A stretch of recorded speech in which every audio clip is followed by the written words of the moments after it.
Biology be surprised में आप सभी का स्वागत है। आज के क्लास में हम लोग क्लास 9th का जो सेकेंड चैप्टर है बायोलॉजिकल क्लासिफिकेशन, हम उसके बारे में पढ़ेंगे। तो ये किसी भी चैप्टर को पढ़ने से पहले उसके हम लोग मूल रूट को जानते हैं कि इस चैप्टर में पढ़ना क्या चीज है। तो देखिए, ये चैप्टर है बहुत ही इंटरेस्टिंग चैप्टर है। ये जो चैप्टर है आपके मतलब एग्जामिनेशन पॉइंट ऑफ व्यू से बोल सकते हैं, यदि आप आईएससी में है, या तो आपका बोर्ड जेक है या तो बोर्ड आपका सीबीएसई है, या आप कोई भी स्टूडेंट, ऐसे स्टूडेंट जो नीट का तैयारी करते हैं, मेडिकल का तैयारी करते हैं, वो भी इस क्लास का एडवांटेज ले सकते हैं। तो चलिए आज का क्लास हम लोग शुरू करते हैं, ज्यादा वक्त आपसे नहीं लेंगे। तो जो पहला चैप्टर है क्लास 11 का, चैप्टर 2 बायोलॉजिकल क्लासिफिकेशन। तो पहले समझते हैं कि क्लासिफिकेशन क्या होता है। तो बायोलॉजिकल, बायो का मतलब क्या होता है? बायो का मतलब लाइफ होता है। और किसी सब्जेक्ट में जब लॉजी लग जाता है, दुनिया का कोई भी ऐसा वर्ड जिसके शब्द में लॉजी लगा हुआ है, यानी कि बायो प्लस लॉजी, यानी कि बायो मतलब लाइफ और लॉजी का मतलब स्टडी, मतलब the study of life is known as biology. तो आज का जो क्लास रहेगा हम लोग का बायोलॉजिकल क्लासिफिकेशन रहेगा। तो क्लासिफिकेशन को हिंदी में बोला जाता है वर्गीकरण। तो जो वर्गीकरण होते हैं वो क्या होते हैं? तो देखिए, जो एक वर्ड जैसा ही वर्गीकरण आता है तो उसे सीधा ये पता चलता है ना कि किसी भी ऑर्गेनिज्म को डिवाइड करना, किसी भी ऑर्गेनिज्म को ग्रुप करना। तो ऑर्गेनिज्म जब ग्रुप होंगे तो किस बेसिस पे ग्रुप होंगे? सबसे बड़ा टेंशन का बात है। तो जो ऑर्गेनिज्म जो ग्रुपिंग किए जाते हैं उनके, उनमें जो सिमिलरिटीज होते हैं उनके बेसिस पे उनको ग्रुपिंग किया जाता है, और उनमें जो डिसिमिलरिटीज होते हैं ना उनके बीच में उनको ग्रुपिंग किया जाता है। तो क्लासिफिकेशन का डेफिनेशन बोलता है कि grouping of individual on the basis of their similarities and dissimilarities is said to be classification. तो ये तो इसका डेफिनेशन हुआ क्लासिफिकेशन का, किसी भी ऑर्गेनिज्म को क्लासिफाइड करना उसके सिमिलरिटीज के बेसिस पे, उसके डिसिमिलरिटीज के बेसिस पे, उसको क्लासिफिकेशन कहते हैं। जो क्लासिफिकेशन में जो फर्स्ट डिवाइस किया था, जो फर्स्ट इसके क्लासिफिकेशन के बारे में जो बात किए थे, उनका नाम एरिस्टोटल था। उन्होंने इसके बारे में बात किया। बोला जाता है कि अकॉर्डिंग टू एरिस्टोटल, एरिस्टोटल के अनुसार plants are divided into three categories. Plants are divided into which categories? Plants are divided into three categories. First is one herbs, जो एरिस्टोटल के द्वारा जो क्लासिफाइड किया गया प्लांट को 3 टाइप में, उनको बोला गया कि जो पहला जो चीज है वो हर्ब्स है, जो दूसरा जो चीज है वो सर्ब्स है, और जो तीसरा जो चीज है वो ट्रीज है। हर्ब्स क्या होते हैं? तो बोलते हैं कि herbs is a non woody plant. जो हर्ब्स होते हैं नॉन वुडी प्लांट होते हैं। इनमें जो होता है क्या उनको जो जड़ बोलते हैं ना, जड़ मतलब होते हैं लेकिन वो हार्ड नहीं होते हैं, ठीक नहीं होते हैं, मतलब नॉन वुडी प्लांट इनको कहा जाता है। लेकिन जो सर्ब्स होते हैं वो एक तरह से वुडी प्लांट होते हैं। वो होते हैं क्या है कि ठीक होते हैं बट हार्ड नहीं होते हैं। ठीक मजबूत होते हैं, मोटा होते हैं, लेकिन हार्ड नहीं होते हैं। और उनको क्या किया जा सकता है, उनका जो कलर होता है ना ब्राउनिश होता है। लेकिन जो ट्रीज होते हैं, trees is also a woody plant but tree is thick and hard. But tree जो होते हैं जो मोटे होते हैं और हार्ड भी होते हैं, उनका जो कलर होता है ब्राउनिश भी कलर होता है। ये किनके द्वारा कहा गया? एरिस्टोटल के द्वारा कहा गया। क्या कहा गया भैया? भैया बोला ये गया कि जब प्लांट्स जितने भी हैं उनको 3 कैटेगरी में रख दीजिए। पहला में हर्ब्स में रख दीजिए, दूसरा सर्ब्स में रख दीजिए, लेकिन तीसरा ट्रीज में रख दीजिए। उसके बाद क्या होते हैं? उसके बाद एक बहुत क्या उसको बोल सकते हैं, खरखा बोल दीजिए, कार्लस लिनियस एक साइंटिस्ट रहे। वो जब आए इस फील्ड में तो उन्होंने कहा कि नहीं, जो क्लासिफिकेशन होना चाहिए ना, क्लासिफिकेशन में उन्होंने बताया कि मैं 2 किंगडम देता हूँ। जो पहला जो किंगडम था प्लांटी था, और जो दूसरा किंगडम था एनिमालिया था। तो उन्होंने क्या किया कि जितने सारे इस दुनिया में, जितने सारे इस धरती पे जितने भी प्लांट है, उन्होंने एक कैटेगरी में रख दिया, प्लांटी में रख दिया। और जितने सारे एनिमल्स थे ना, एनिमल्स को उन्होंने क्या किया कि एनिमल्स को उन्होंने एनिमालिया में रख दिया।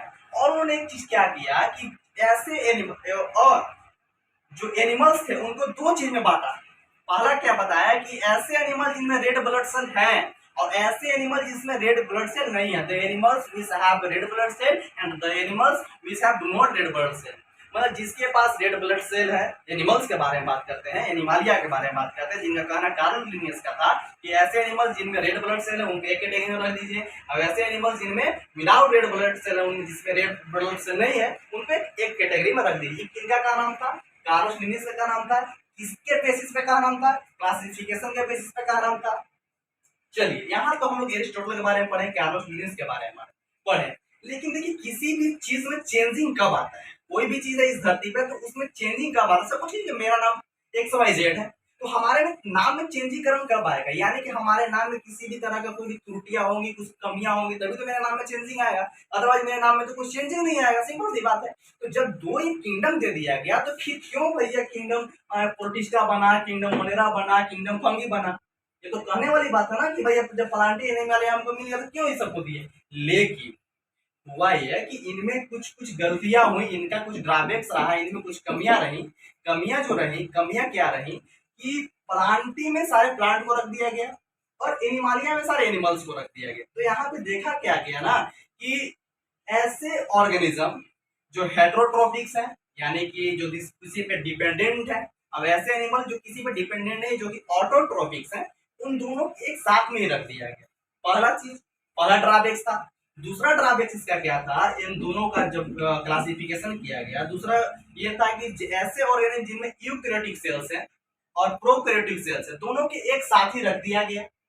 दूसरा ड्रॉबैक्स इसमें जो तीसरा ड्रॉबैक्स क्या दिया गया कि जैसे मान के चलिए कि किसी भी ऑर्गेनिज्म फोटोसिंथेसिस हो रहा है, अब किसी भी ऑर्गेनिज्म सॉरी प्लांट्स में फोटोसिंथेसिस हो रहा है, किसी में नहीं हो रहा है, पर जिसमें जिसमें फोटोसिंथेसिस हो रहा है और जिसमें नहीं भी हो रहा है ना, उन दोनों को एक जगह पे रख दिया गया, प्लांटिंग में रख दिया गया। ठीक है, तो ये तो भाई कमियां हुई ना, किसी की चीज को एक कैटेगरी में बांट रहे हैं, तो कहने का मतलब कि एक कैटेगरी जिस कार्य को रखे उसका कैरेक्टरिस्टिक सब एक मिलता जुलता रहे, तब तो एक बात बनता है। तो ऐसा क्या किया कि जब फंगी को प्लांटिंग में रख दिया गया ना, एग्जाम में क्वेश्चन पूछेगा कि बताइए फंगी को सेकंड क्लासिफिकेशन में कहाँ पे रखा गया, तो बताइएगा कि फंगी को सेकंड क्लासिफिकेशन में प्लांटिंग में रखा गया। ठीक है, तो प्लांटिंग में फंगी को रखा गया। ठीक है, तो यहाँ पे फंगी से रिलेटेड बहुत कुछ बातें हैं, इनके वजह से बहुत सारे बदलाव आए। तो जब फंगी का जब प्लांटिव एनिमालिया से बना गया था, तो जब फंगी को प्लांटिंग में रखा गया तो एक साइंटिस्ट आए जिनका नाम था अर्नेस्ट हैकेल। इन्होंने थर्ड क्लासिफिकेशन दिया, इन्होंने अर्नेस्ट जो है कहते हैं थर्ड किंगडम ऑफ क्लासिफिकेशन दिए। उन्होंने कहा कि नहीं, फंगी का भी एक अलग जगह होना चाहिए। तो उन्होंने क्या किया, एक किंगडम बनाया जिस किंगडम का नाम रखा था प्रोटिस्टा। तो एग्जामिनर पूछ देगा एग्जाम में कि बताइए कि थर्ड किंगडम ऑफ क्लासिफिकेशन किसने दिया, तो बताइएगा third kingdom of classification Ernest Haeckel ने दिया। ठीक, और बताइए, पूछेगा एग्जामिनर कि फंगी को थर्ड किंगडम ऑफ क्लासिफिकेशन में कहाँ रखा गया, तो बोलेगा थर्ड किंगडम ऑफ क्लासिफिकेशन में फंगी को प्रोटिस्टा में रखा गया। ठीक, यहाँ तक तो ये बातें हुई, फंगी को वहां से हटाकर यहाँ पे रखा गया। उसके बाद इससे भी बढ़ गए खरखाएं, खरखाओं की कमी नहीं है इस धरती पे।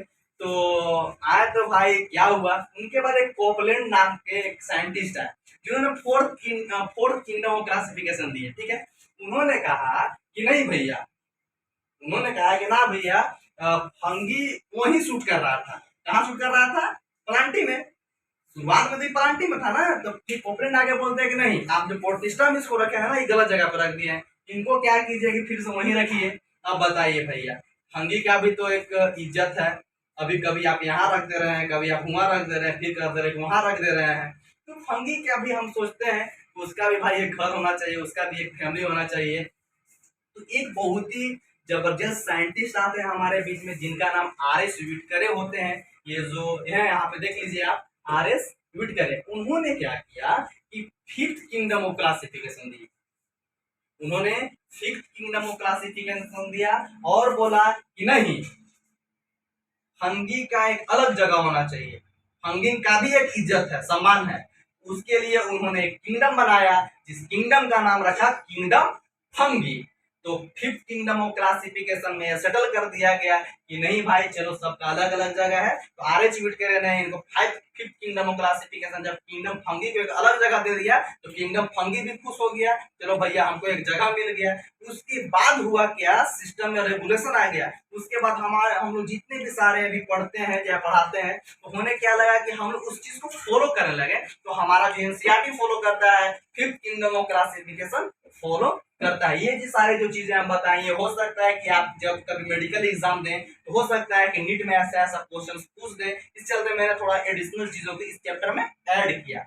उसके बाद देखिए बेहतरीन चीज क्या रहा जब फिफ्थ किंगडम ऑफ क्लासिफिकेशन दिए गए, उसमें बेहतरीन चीज क्या रहा? बेहतरीन चीज ये रहा कि जब इसमें कमियां जो आई थी ना, प्लांटी और एनिमालिया में कमियां किस लिए आई थी? वो इसलिए आया था कि जब कार्लोस लिनियस ने इसको डिवाइड किया था, प्लांट को प्लांटी में रख देना चाहिए, एनिमल्स को एनिमालिया में रख देना चाहिए, तो उन्होंने एक चीज को कंसिडर किया था, उन्होंने सेल वॉल के बेसिस पे इन सारे चीजों को कैटेगराइज कर दिया था। लेकिन आप ही बताइए, किसी भी इंसान को, किसी भी मनुष्य को, किसी भी पेड़ पौधे को आप एक बेसिस पे कैसे अलग कर सकते हैं जी? नहीं ना कर सकते हैं। तो इनका जो मेन क्राइटेरिया रहा आरएसयूट करे का, इन्होंने क्या किया, इनका जो बेस रहा क्लासिफिकेशन का, उन्होंने सेल टाइप लिया, सेल वॉल लिया, न्यूक्लियर मेम्ब्रेन लिए, बॉडी ऑर्गेनाइजेशन लिया, मोड ऑफ रिप्रोडक्शन लिया, और यहाँ पे हम लोग बोल सकते हैं थैलस ऑर्गेनाइजेशन को भी लिया। तो इनका जो मेन बेसिस था, बेस जो था आरएसयूट करे का फिफ्थ था, 5 था अप्रॉक्स। तो इसलिए ऐसा सेटिस्फैक्ट्री हमको आंसर मिला कि नहीं, जो फिफ्थ किंगडम ऑफ क्लासिफिकेशन है इनको फॉलो करना चाहिए। तो इसमें एक वर्ड आता है ना कि फाइलोजेनेटिक्स, ये जो वर्ड आता है, हो सकता है कि आपके मेडिकल एग्जाम में पूछ दे, हो सकता है कि आपके मेडिकल एग्जाम में पूछ दे कि फाइलोजेनेटिक क्या होता है। तो बोलिए कि फाइलोजेनेटिक जो होता है ना, इवोल्यूशनरी रिलेशनशिप होता है किसी भी चीज का, किसी भी ऑर्गेनिक का जो इवोल्यूशनरी रिलेशनशिप होता है, इवोल्यूशनरी रिलेशनशिप जो होते हैं वो फाइलोजेनेटिक्स कहलाते हैं। तो पहला इवोल्यूशनरी रिलेशनशिप क्या होते हैं? तो इवोल्यूशनरी रिलेशनशिप का मतलब होता है कि आपका शुरुआत से देखा हुआ चीज, आपके जो शुरुआत से जो आप थे उसमें आपका परिवर्तन हुआ, क्या हुआ, तो जो इवोल्यूशनरी रिलेशनशिप हुआ, जो आप पहले थे अब क्या है, उन दोनों के बीच में जो मिलावट होते हैं, उन दोनों के बीच जो समानता होते हैं, उनके बीच में जो रिजेम्बलेंस होते हैं ना, उन्हीं को फाइलोजेनेटिक्स कहता है। यानी कि इट इज द बोल सकते हैं कि evolutionary relationship among various groups of organism is said to be phylogenetics. एक वर्ड आता है थैलस, बोलता है कि the plants which have do not root stems etc, मतलब ऐसे प्लांट जिसके पास रूट नहीं हो, स्टेम्स नहीं हो, उनको थैलस हम लोग कहते हैं।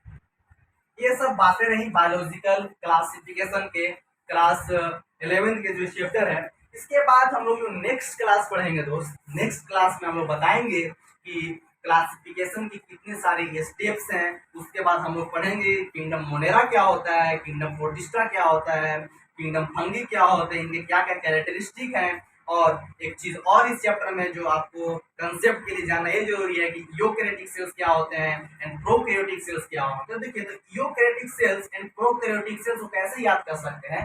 प्रो मतलब पहले, यानी कि जो यूनिसेलुलर ऑर्गेनिज्म होते हैं, जितने भी इस धरती पे यूनिसेलुलर ऑर्गेनिज्म होते हैं वो प्रोकैरियोटिक सेल होते हैं। और देखिए, जो प्रोकैरियोटिक सेल होगा उसमें न्यूक्लियस भी एब्सेंट रहेंगे, लेकिन जो यूकैरियोटिक सेल रहेंगे वो यूकैरियोटिक जो सेल है वो मल्टीसेलुलर ऑर्गेनिज्म रहेंगे, ठीक है। और उनमें जो न्यूक्लियस होगा प्रेजेंट होगा, ठीक है। तो इन और इसके सारे बहुत सारे डिफिनेशन है। जब हम इस टॉपिक पे अच्छे से बात करेंगे तो इसके बारे में मैं आपको बहुत अच्छे डिटेल से बताऊंगा, जो कि आपको एक लगेगा कि biology is like a fun और nothing else. Okay, I will मैं ऐसा सोच रहा हूँ कि हो सकता है कि आप जो मैं पढ़ा रहा हूँ, उम्मीद है हमको कि आप इस चीज को समझ रहे होंगे। और thank you for coming and giving me a precious times to watch my video, to watch my lecture. Thank you once again. That's all. Thanks. Have a nice day to all of you. And thank you in biology. Be surprised.